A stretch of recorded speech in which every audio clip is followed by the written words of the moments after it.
Hello friends, सुमन की बगिया में आपका स्वागत है और प्यार भरा नमस्कार भी आप सबके लिए। तो जो आज मैं आपसे बातें करने जा रही हूँ और दिखाने जा रही हूँ वो वन महोत्सव के बारे में है, जो कि मेरा आप लोगों से काफ़ी दिन पहले वायदा था कि मैं वन महोत्सव पर जो मैंने बताया था कि 7 दिन मैंने पेड़ लगाए हैं, उन सबको आपको दिखाऊंगी और शेयर करूंगी। तो उसी के ही आज मैं आपसे बातें करूंगी। देखिए, प्रकृति जो भगवान है, भगवान ने प्रकृति को हमें एक बहुमूल्य एक उपहार के रूप में प्रकृति को दिया है और हमें उसको संजो के रखना चाहिए। और उसी में ही सबसे पहले प्रकृति में पेड़ों का बहुत हमारी जिंदगी में, जीवन में बहुत ही मुख्य रोल अदा करते हैं जो पेड़ पौधे हैं। और उसी के चलते हमारे देश में एक हर वर्ष एनुअल त्योहार के रूप में वन महोत्सव वीक मनाया जाता है, जो कि सप्ताह कहते हैं, जो कि 1 जुलाई से लेकर 7 जुलाई तक पूरी कंट्री में, पूरे हमारे भारत देश में मनाया जाता है, जिसको कि श्री के.एम. मुंशी जी उस टाइम के जो union minister for agriculture and food थे, उन्होंने स्टार्ट किया था 1950 में।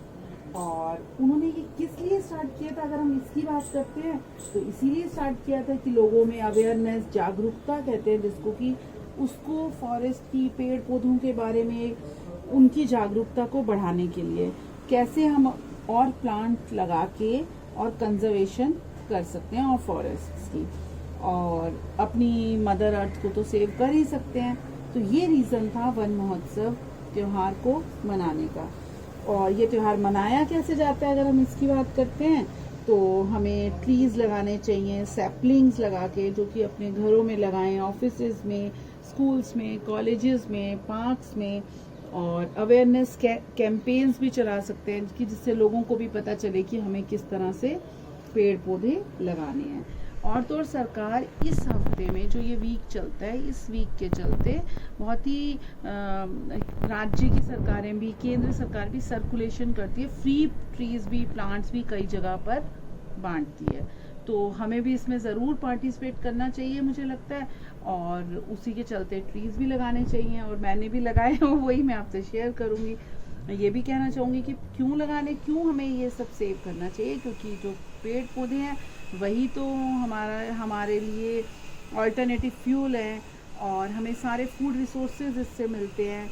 और तो और कई जानवरों का खाना मिलता है, हमें डेकोरेशन के काम आते हैं, सॉइल इरोजन को रोकते हैं। तो इन सब कारण से हमें प्लांट्स प्रकृति ने जो दिए हैं, हम सबको मिलकर लगाने चाहिए। और उसी के चलते जो मैंने लगाया, मैं भी आपको ले चलती हूँ उन अपने ट्रीज़ को दिखाने के लिए, जो मैंने अपने घर में जो मैं प्लांटर्स में लगाती रहती हूँ। इसके अलावा मैंने इस वीक में अपने पास में जो पार्क है उसमें लगाए। देखिए, संरक्षण जो है इंसानों और पृथ्वी के बीच एक ऐसी सामंजस्य की स्थिति है कि दोनों को कैसे पृथ्वी और इंसानों को बांध के रखती है।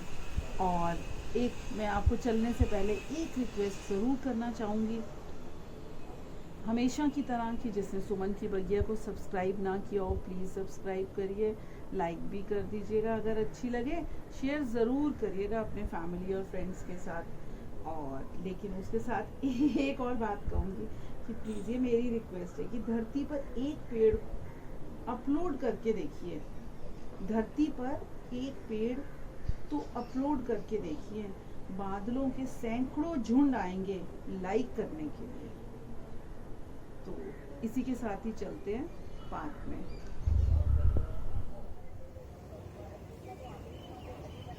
ये देखिए, जब मैं पार्क में आई हूँ तो एक बिल्ली भी है, जो मैंने इलायची का पौधा लगाया था उसके पास बड़ी मस्ती से बैठी हुई है। तो मैंने कहा चलो पहले इसी की वीडियो शूट करती हूँ। और आप लोगों में देखिए कितने दबे पाँव आ रही है, और वो लगता है कैमरे में ही अपनी फ़ोटो खिंचाना चाहती है और यहीं देखे जा रही है। तो चलिए थोड़ा और पास में चलते हैं, तो शायद वो भाग जाए और हम अपने प्लांट्स के बारे में आपको बता सकें। तो चलिए, मैं ले आई हूँ आपको अपने पास के पार्क में, और जो मैंने 7 पौधे लगाए जो कि ट्रीज़ बन जाएंगे, पेड़ लगाए, उनसे मिलवाती हूँ। तो ये सबसे पहला मेरी लिस्ट में है कदम का पेड़, जो कि लॉर्ड कृष्णा को बहुत प्यारा है। और ये देखिए, ये बहुत छोटा सा लाई थी और बड़ी जल्दी से बढ़ता चला जा रहा है। और देखिए कई स्टेम्स भी इसकी आ रही हैं। वैसे भी जब हम मिट्टी में कोई भी चीज़ लगाते हैं, देखिए नीचे ज़मीन पे लगाते हैं तो वो बहुत जल्दी ग्रो करता है प्लांटर में लगाने की बजाय।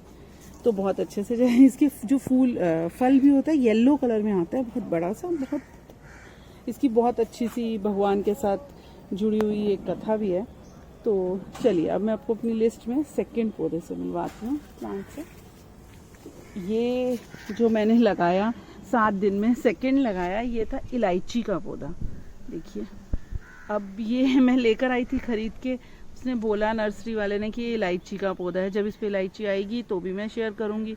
मैंने अपने पास भी रखा हुआ है, ये छत पे भी है प्लांटर में, लेकिन मैंने इसको ज़मीन पे भी ग्रो किया क्योंकि ज़मीन पे मुझे मालूम है कि जल्दी ग्रो करता है। तो चलिए उसी लिस्ट में अब मैं आपको थर्ड से मिलवाती हूँ। ये तो आप लीव्स देख के ही पहचान जाएंगे। आंवला जो कहते हैं, जो हम खाते हैं और आंवले की पूजा भी की जाती है, ये वो ट्री है देखिए। और ये भी मुझे लगता है स्टेम पहले बहुत सूख गई थी, अब मुझे लगता है ये भी आएगी अभी, क्योंकि बारिशों के सीज़न के बाद मतलब आ ही जाते हैं सारी स्टेम्स जो कटिंग्स होती हैं। ये भी स्टेम कटिंग थी जो मैं नर्सरी से लाई थी पौधा, लेकिन रूट्स आ चुकी थी उसमें। और अब ये चौथे पे पहुंच गया हम, फोर्थ में। ये है अनार का पौधा और देखिए इसमें खूब अच्छी सी पत्तियां आ गई हैं। तो मेरी वीडियो अब डालने का मतलब यही है, जो मैंने लगाया था तो बहुत छोटे छोटे से थे, तो मुझे लगा थोड़े से ग्रो हो जाएं, अच्छे से स्टेबल हो जाएं, उसके बाद ही मैं आप लोगों से शेयर करूँगी। तो फोर्थ मैंने लगाया अनार का। चलिए अब उस तरफ चलते हैं। तो ये देखिए फिफ्थ इसकी लिस्ट में मैंने लगाया पपाया। और ये मेरे पास पपाया जो घर में हमने खाए थे उसके बीज से बहुत सारे, ये मैंने कहीं से ख़रीदा नहीं। जो घर के पपाया खाने के बाद बीज बन जाते हैं उनको मैं अपने घर में प्लांटर्स में डालती रहती हूँ। अभी भी मेरे पास बहुत सारे हैं। और देखिए ये पत्तियाँ सूख गई हैं, इसको तोड़ देते हैं। और ये 2 मैंने पपाया के लगाए हैं, लेकिन मैं इसको एक ही काउंट किया मैंने। और ये हो गया मेरा 5th प्लांट पपाया का। अब चलते हैं, एक बहुत इंटरेस्टिंग आपको दिखाती हूँ। बहुत बड़ा ट्री बन जाता है। आप बताइए ये किसके पत्ते हैं? एक ये देखिए, ये मैं लाई थी कटहल, जैक फ्रूट कहा जाता है जिसे। तो ये कटहल का है। ये मुझे लगता है बहुत बड़ा पेड़ होता है, लगता है क्या है पता है मुझे, बहुत बड़ा पेड़ होता है। और मुझे लगता है कि ये बहुत अच्छे से ग्रो कर रहा है। देखिए इसकी बहुत इतनी सी लीव्स थी जब मैं लाई थी, तो ये 1 मंथ में इतनी सारी लीव्स हो गई हैं। बस यही सब रीजंस थे जो कि मैं वेट कर रही थी कि ये अच्छे से ग्रो हो जाएं तो मैं अपनी वीडियो डालूं और आप लोगों के साथ शेयर करूं। तो चलिए 7th जो पेड़ है मैं वो दिखाती हूँ मैंने कौन सा लगाया। तो देखिए ये जो 7th है इस लिस्ट में, ये आम का मैंगो का प्लांट है।